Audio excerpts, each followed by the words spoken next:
Hey guys, my name's Christina and I'm the owner of So Nerdy, which is an upholstery shop in Reno, Nevada. Today I'm going to teach you how to make piping that can be used for a variety of projects, so if you're interested, keep watching. The project that I'm going to be making the piping for is a chair that has 2 box cushions. This is one of the cushions here. As you can see, it's got 2 rows of piping that create the box cushion.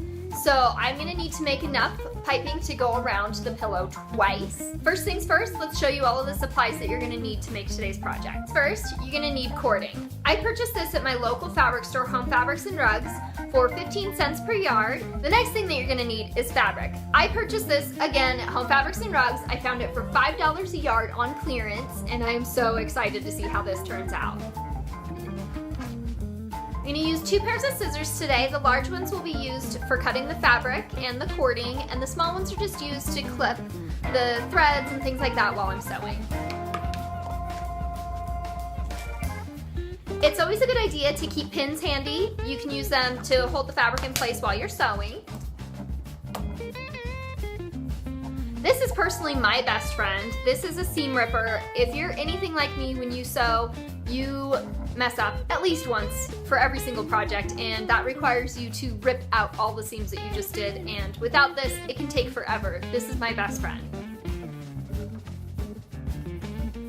This is my chalk wheel that I'm going to be using today. I use this as opposed to a pen or a marker because all you have to do is rub it for the chalk to go away, where a pen or a marker is going to leave that mark, so it just goes away and makes it nice and clean. Obviously, you need thread. You're sewing, so you just want to find a thread that matches your fabric. You're going to need measuring tape to help you figure out how much cording you're going to need to make.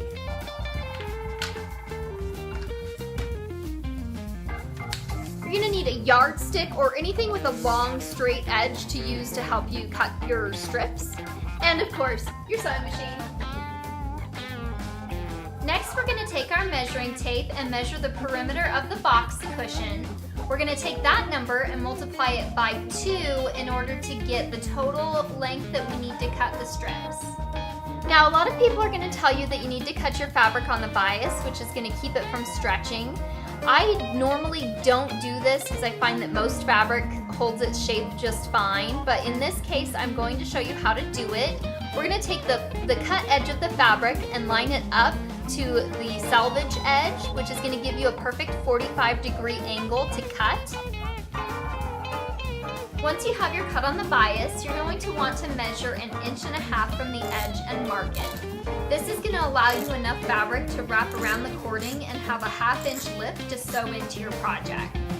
Now keep in mind that if you use a bigger cording, you will need to increase the width of your strips in order to wrap it around and have that 1/2 inch lip.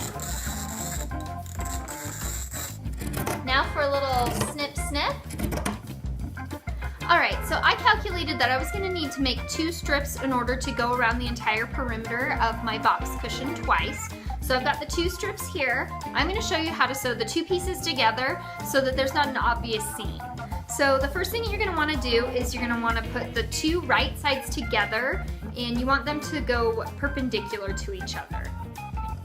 Place your strips in the machine, and where the 2 pieces overlap, you're going to want to sew from the top left corner in a straight line to the bottom right corner.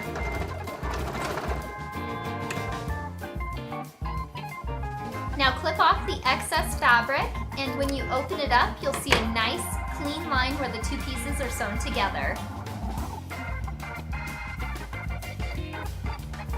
Take your strip and wrap it around the cording, then place the strip into your sewing machine so that the needle falls just to the right-hand side of your cording.